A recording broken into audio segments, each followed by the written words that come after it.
Hey, what's up? So, I guess if you're watching this video, you're looking for your first investment property.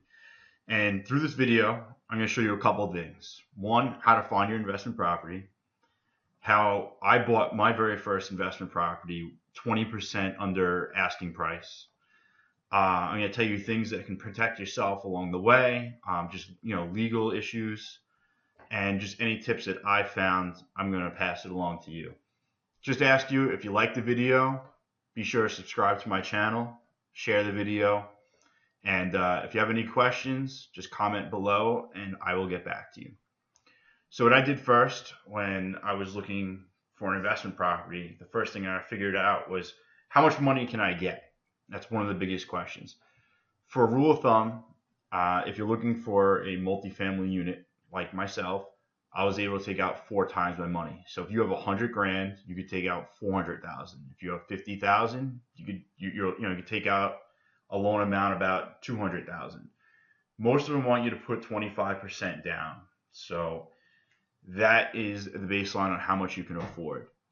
But once you figure out how much you can afford, the next thing is finding something you like. So let's just take a look. So I'm on LoopNet and I typed in multifamily and my, so there's obviously a ton of different spots. I personally like 3 and 4 unit multifamilies in Long Island. Well, I'm from Long Island, and the reason I do 3 to 4 is once you go over 4 units, it's considered commercial. So then you need a different type of loan. You need a commercial loan. So the rates aren't as good. Some of the terms are not as great. I know if you're buying a 3 or 4 unit spot, you get the normal 30-year fixed. It's pretty easy. So I just kind of stick with what I know. There are plenty of other ways to buy real estate. I'm just showing you how I found my first investment property. So just in the area, I'm gonna sort this by cap rate, just so they give us some more information. Cap rate is basically your rent roll minus taxes and any other expenses that not maintenance expenses, as in like fixing a door, but the insurance and things like that. Um, so I just take a look at some of these places, and we're not necessarily going to buy anything off of LoopNet. You're going to talk to the brokers that have these listings, because if they have these listings, you want to see what else they have, and you can see what the real estate players in your area are, and see what they're working with. Um, One of the things, so this is how I was able to save 20% off of my first investment property.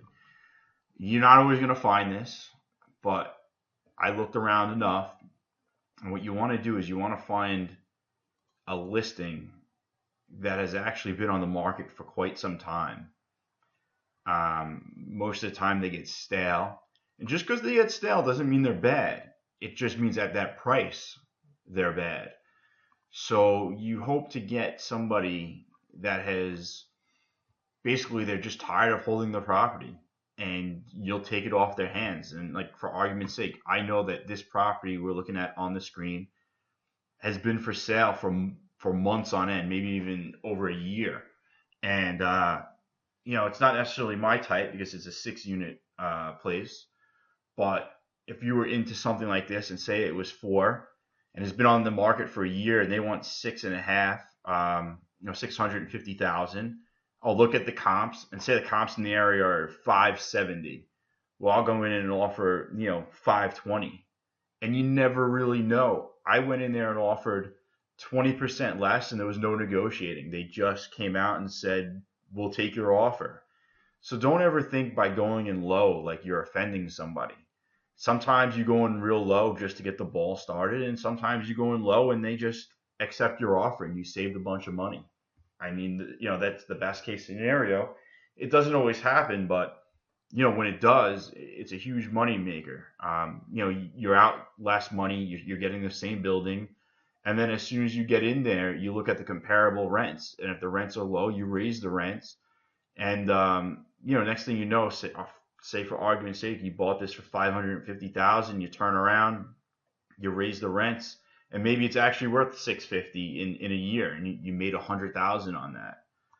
Um, so that's one of the ways that I came in. I always look to see places that have been on the market for a while. It's just most of the time, I mean, there's so much inventory out there that if you grab something that goes on the market right away, it has to be a great deal. Otherwise, they're not going to really want to negotiate with you. If they just put their apartments, out there for sale, they're not going to want to accept, anything really low because they're going to say, hey, well, we were just out there. We're not just going to sell this unless you know the backstory and they need to get rid of it and things like that. That's another thing is so when you go look at some of these places, some of your best research is done while looking and talking to the people that live there. Ask them if they like living there, if there's problems in the apartment, are there leaks, things like that. Things that may not be visual to you during the day when you're there, but trust me, the people that live there know the property the best, and they'll give you all the information you need. Um, you know, I've been in places and they've just told me like, there's leaks, the roof's leaking, the electric shuts off in the summertime. That means you need an electrical upgrade. You obviously need to, patch the roof, possibly a new roof. There might be some mold damage. So you definitely want to talk to the current tenants, see what's going on in there.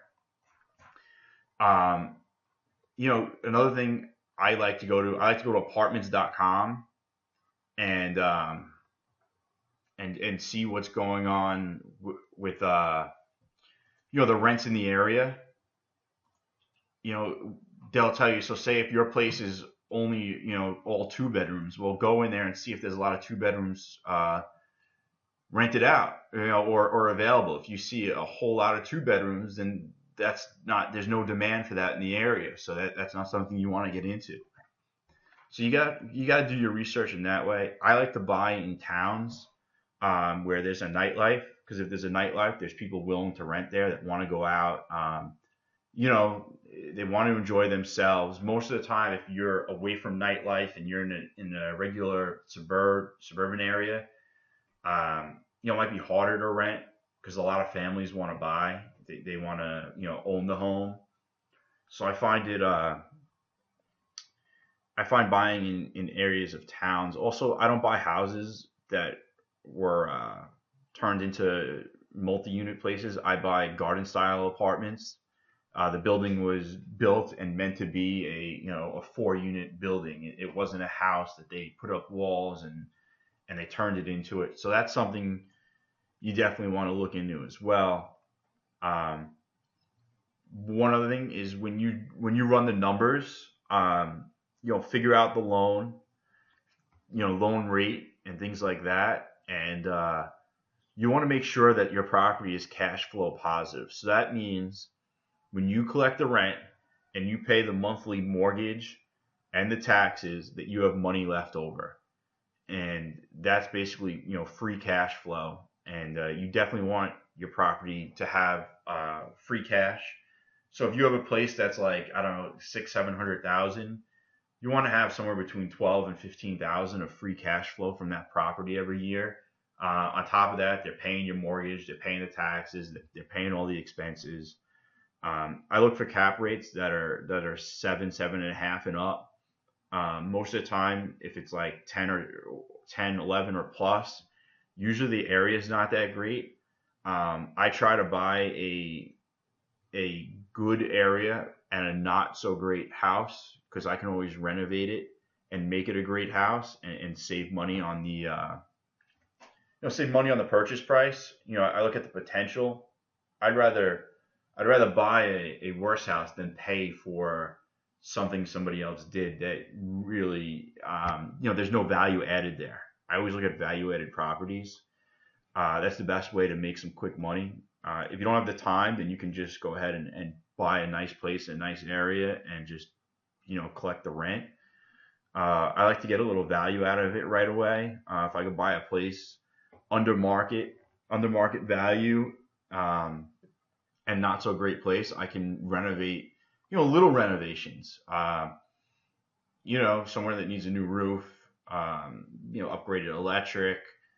I'm not looking to raise a house. Like if it's on the beach, I'm not looking to raise the house off the sand, or anything like that. Just cosmetic stuff.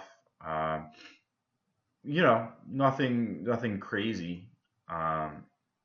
Especially if it's only like a 4 unit building, the expenses won't be that much. So always leave yourself some extra cash because there's going to be closing costs. Um, there's going to be some things, in case something happens within the first month, you need money, in order to fix it. Nothing big should come up because you should have a contractor. You should have somebody look at the place before buying it to, not, an inspector to look at it, make sure there's no huge things, make sure everything's up to code. You don't want to just buy like an as-is property. You want to make sure everything's right.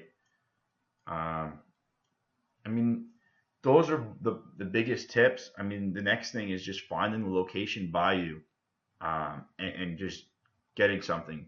And just remember, like, if you own a business or you work somewhere and you don't want to take your focus off that and then just put all your focus in something that's only giving you a couple thousand a year.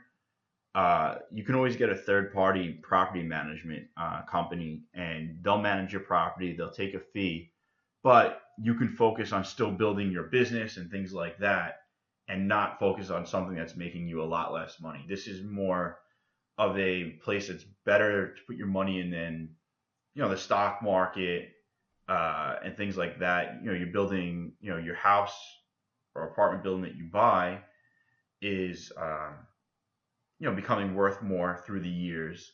On top of that, you're raising rents, so you're going to be getting more money from them through the years. And it's just a great play. It's a great place to diversify and put your money into, for the later years. So I went over, a lot of the things to think about when purchasing your first investment property. Um, I'm sure there's going to be questions. Just post below the video. Subscribe. I'll create other videos to answer your questions and things like that. I hope that I helped you out, and I wish you the best of luck on your journey.